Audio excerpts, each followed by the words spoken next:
Sometimes portrait photos might have dust and scratches and specks in them, and it's not always easy to see where they are. They're not as noticeable when the photo is just in normal mode. So here's one way to really notice where there are specks or scratches or dust. By the way, I would highly suggest not using, if you go to filter and then noise and dust and scratches, to remove dust and scratches. All it does really is blur. I'm going to just exaggerate it a lot.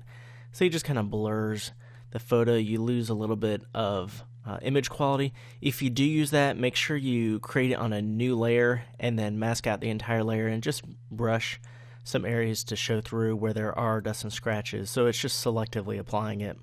So one method to be able to see where, say, there's stray hairs or dust or scratches or specks is just click on the bottom of the layers panel to create a new adjustment layer, and then go to curves, and then click and drag around here, just bring it way up, and then click and drag right around here and bring it way down.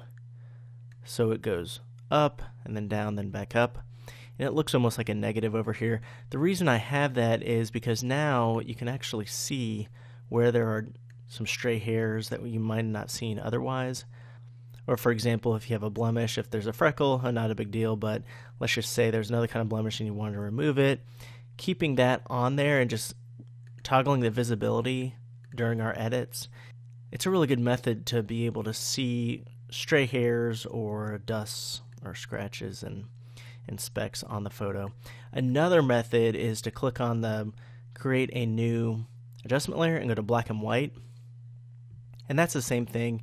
When there's no color in it, it's just grayscale. Sometimes things will stand out like dust or specks in the background, or even some stray hairs and scratches, things like that.